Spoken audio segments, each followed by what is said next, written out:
మహాగణాధిపతే నమః. సదాశివసమారంభాం శంకరాచార్యమధ్యమాం అస్మదాచార్యపర్యంతాం వందే గురు పరంపరాం. శ్రీమాత్రే నమః. ప్రేక్షకులందరికీ స్వాగతం. 2024 సంవత్సరంలో ద్వాదశ రాశుల వారికి శని భగవాన్ యొక్క సంచారం వల్ల ఎటువంటి ఫలితాలు ఉండబోతున్నాయి, వీళ్ళు ఎటువంటి పరిహారాలు చేసుకోవాలి, అలాగే ఎటువంటి విషయాల్లో జాగ్రత్త వహించాలి, వీళ్ళకి అసలు ఈ సంవత్సరం 2024 సంవత్సరం శని గ్రహం యొక్క సంచారం వీళ్ళకి అదృష్టమా, దురదృష్టమా, లేదా లాభమా, నష్టమా అనేది మనం తెలుసుకుందాం. ముందుగా సహజంగా శని భగవానుడు కానీ చూసుకుంటే ఈయన ప్రస్తుతం కుంభరాశిలో స్వక్షేత్రంలో మూల త్రికోణ స్థానంలో ఈయన సంచారం చేయడం అనేది జరుగుతోంది. అయితే శని భగవానుడికి సహజంగా కానీ మనం కారకత్వాలు కానీ చూసుకుంటే శని భగవానుడు చాలా డిసిప్లైన్, మనకి ఆయనకంతా ఒక పద్ధతిగా ఉండాలి. అలాగే సేవాకారకుడు, పెద్దల యందు, గురువుల యందు, తల్లిదండ్రుల యందు ఎవరు అయితే ప్రేమగా వ్యవహరిస్తారో వాళ్ళ మీద ఆయన యొక్క అనుగ్రహం అనేది ఎక్కువగా ఉంటుంది. అలాగే ఈయన కూడా మనం ఈ శని భగవానుడు కానీ చూసుకున్నప్పుడు ఈయన ఓర్పు, ప్రతిదాన్ని కూడా చాలా ఓర్పుగా ఉంటారు. అలాగే ఒక నియమబద్ధత, ఇలాంటివన్నీ కూడా శనికి సంబంధించిన కారకత్వాలుగా చెప్తాను. అందుకనే ఎక్కడా చూడండి మూలలు కానీ ఎక్కడైనా ఇల్లు కూడా శుభ్రంగా ఉండాలి. ఈ ఇల్లుతో పాటు మనకు చెప్పేది ఏంటంటే ఆయన మలిన పదార్థాలు ఎక్కడా ఉండకూడదని, ఇలాంటివన్నీ చెప్తారు. కాబట్టి ఇల్లు ఎప్పుడూ కూడా ఈ శుభ్రంగా ఉంచుకోవాలి. శని ప్రభావం అంటే వ్యతిరేక ప్రభావం మన మీద ఉండకుండా ఉండడానికి ఇంటినే కాదు, ఇంటితో పాటు చివరికి మనం వాష్రూమ్స్ని కూడా శుభ్రంగా ఉంచుకోవాలి అని చెప్తారు. శని వచ్చేటప్పటికి కర్మకారకుడు. ఈ కర్మకారకుడైన శని భగవానుడిని యొక్క అనుగ్రహం పొందాలి అంటే ఆయన ప్రీతి కొరకై మనం ఇందాక చెప్పుకున్న విషయాలు అన్నీ కూడా చేయాల్సి వస్తుంది. అలాగే ఎక్కువగా మన చేత కర్మను చేయిస్తాడు, అంటే శ్రమింపజేస్తాడు. ఎప్పుడైతే శ్రమ అధికంగా ఉంటుందో ఆ శ్రమ చేసి చేసి మనకు తెలియకుండా మనలో ఉన్న ఒక టాలెంట్ని బయటికి తీయడం అనేది కేవలం శని భగవానుడికి మాత్రమే సాధ్యమైనది. ఎందుకంటే మిగిలిన గ్రహాలన్నీ కూడా అవి అంటే ఆ స్థానాల్లో బాగుంటే బాగుంటాయి, మనకి మంచి ఫలితాలు ఇస్తాయి, లేకపోతే లేదు.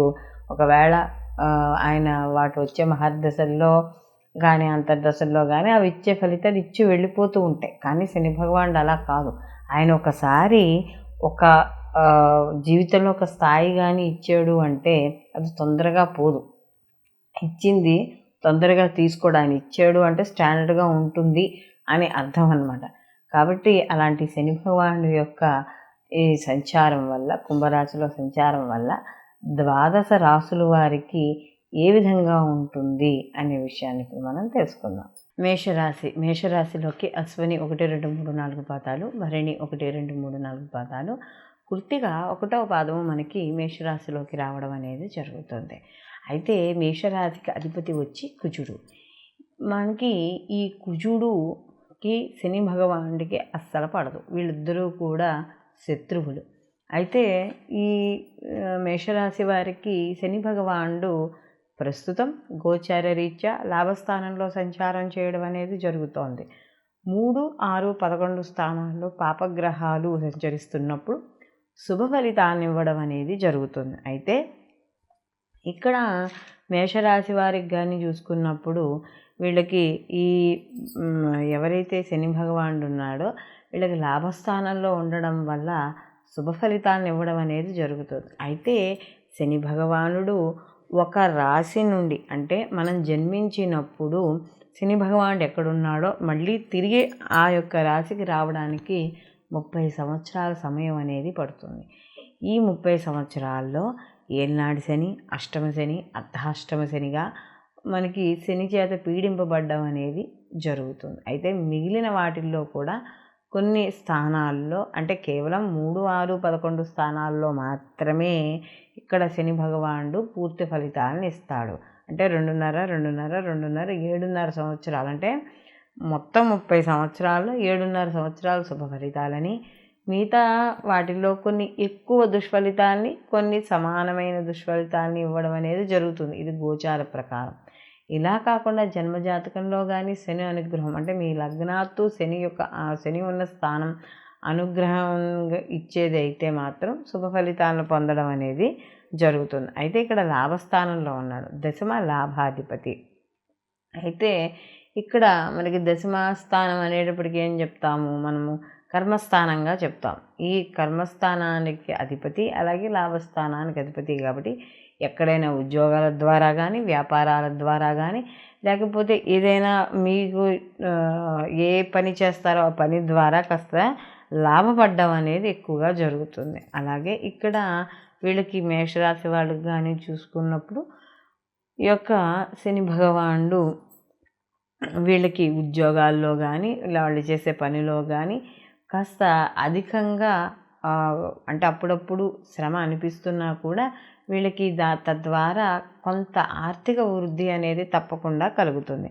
ఆరోగ్య విషయాల్లో కూడా ఈ యొక్క మేషరాశి వాళ్ళకి ఈ శని భగవానుడు లాభస్థానంలో ఉండడం వల్ల అనుకూలమైన ఫలితాలు ఉంటాయి. అలాగే శత్రుబాధలు కానీ, రుణ బాధలు కానీ ఇలాంటివి తగ్గడం అనేది జరుగుతుంది. కాస్త ఏవైనా గత కొంతకాలంగా భార్యాభర్తల విషయాల్లో కావచ్చు, లేకపోతే ఆర్థికపరమైన విషయాల్లో కావచ్చు, ఏవైనా గొడవలు వివాదాస్పదాల ప్రకారంగా కానీ, ఏవైనా కోర్టులో వ్యవహారాలు ఇలాంటివి చూసుకుంటే మాత్రం అవి కూడా కొలిక్కి రావడం అనేది జరుగుతుంది. అలాగే ఇక్కడ ముఖ్యంగా ఈ ఎవరైతే మన ఈ మేషరాశి వారు ఉన్నారో ఆ మేషరాశి వారికి తృతీయ దృష్టితో కూడా ఈ యొక్క రాశిని చూడడం అనేది జరుగుతుంది. ఆ తృతీయ దృష్టితో రాశిని ఉండడం ఏదైతే శని భగవానుడు ఉందో అందులో గురువు కూడా ఉన్నాడు. అయితే గురువు కూడా ప్రతిదానికి కూడా శుభకారకుడు. అలాగే ఆయన కూడా గురువు అంటే ఒక టీచర్తో సమానం కాబట్టి ఆయనకు కూడా చాలా డిసిప్లిన్గా ఉండడం, ధర్మబద్ధంగా ఉండడం ఇవన్నీ కూడా ఆ గురువు యొక్క కారకత్వాలు. అలాగే ఈ శని కారకత్వాలు కూడా అలాగే ఉంటాయి కాబట్టి ఎప్పుడైతే ఆ యొక్క దృష్టి అనేది పడిందో కాబట్టి కంపల్సరీగా ఇక్కడ డిసిప్లైన్ అనేది చాలా అవసరం కాబట్టి అలాంటి విషయాల్లో జాగ్రత్తగా ఉండాలి. అలాగే ఎక్కువగా వీళ్ళు శివారాధన అనేది ఎక్కువగా చేసుకోవాలి, అమ్మవారి యొక్క ఆరాధన అలాంటివి చేయడం. అలాగే నిత్యము కూడా ప్రతిరోజు ఇంట్లో పొద్దున సాయంకాలం దీపారాధన చేసుకోవడం ఇలాంటివి చేయడం ద్వారా మరిన్ని మంచి ఫలితాలు పొందడం అనేది జరుగుతుంది. మనము ఈ యొక్క శని భగవానుడి యొక్క సంచారం అనేది గోచార రీత్యా చెప్పుకునే సంచారం. అయితే ఇక్కడ గోచార ప్రకారము మనకి శని భగవానుడు ద్వాదశ రాశుల్లో సంచరించేటప్పుడు ఎలా ఉంటుంది అని కానీ తెలుసుకున్నప్పుడు మనకి ఈ సంచారం వల్ల చాలా మటుకు అంటే ఆ శని భగవానుడు ఉన్న ఏదైతే ఆయన యొక్క స్థితి ఉందో ఆ స్థితిని బట్టి శుభాశుభ ఫలితాలు ఇవ్వడం అనేది జరుగుతుంది. ఎందుకంటే సహజంగా చాలామందికి ఈ ఏలినాటి శని, అష్టమ శని, అర్ధాష్టమ శని వీటిల్లో శని భగవానుడు ఎక్కువగా బాధపడతాడు. అలా అని మనకి కొంత అవగాహన అనేది ఉంది, అందులో కొంత వాస్తవం కూడా. ఎందుకంటే జన్మజాతకాల్లో ఉండే ఫలితాలకి గోచార రీత్యా ఉండే ఫలితాలకి కొద్దిగా వ్యత్యాసం అనేది ఉంటుంది. అందుకనే శని భగవానుడి యొక్క అనుగ్రహం పొందడానికి చాలామంది ఏం చెప్తారు అంటే ఆయన యొక్క అనుగ్రహం పొందాలి అంటే ఎక్కువగా దైవారాధన మనం చేయాలి. అలాగే కర్మను ఎక్కువ చేస్తూ ఉండాలి, సేవా కార్యక్రమాలు ఎక్కువ చేస్తూ ఉండాలి, ఎవరికైనా దానం చేస్తూ ఉండాలి. మనకున్న దానిలో ఎంతో కొంత ఒకరికి పెట్టాలనే భావన అనేది ఉండాలి. అలాగే అధర్మమైన పరిపాలన కానీ లేకపోతే అధర్మంగా సంపాదించే డబ్బులు కానీ ఇవన్నీ కూడా సంపాదించి పెట్టుకోవడం వల్ల ఎక్కువ కాలం ఏమీ నిలబడవు, అవన్నీ కూడా పోవడం అనేది జరుగుతుంది. కాబట్టి ఇక్కడ శని భగవానుడి యొక్క అనుగ్రహం పొందడానికి శని ప్రీతి కొరకై అందరూ కూడా ఈ యొక్క శని భగవానుడికి సంబంధించి మనకి ఈ జపాలు కానీ, తైలాభిషేకాలు కానీ, లేకపోతే శివాలయంలో మనకి ఆయనకి సంబంధించిన అభిషేకాలు కానీ ఏవో ఒకటి ఇలా ఆయనకి సంబంధించినవన్నీ చేసుకోవడం, నిత్యం ఏమీ లేకపోతే కనీసము కాలభైరవాష్టకాన్ని చదువుకోవడం, మనకి ఉండే వీధిలో కుక్కలు లాంటివి ఏవైనా నల్ల కుక్కలు లాంటివి ఉంటే వాటికి రోజు కాస్త పెరుగు అన్నాన్ని పెట్టడం ఇలాంటివి చేయడం ద్వారా కూడా ఆ శని భగవానుడి యొక్క అనుగ్రహము పొందడం అనేది జరుగుతుందన్నమాట. ఎందుకంటే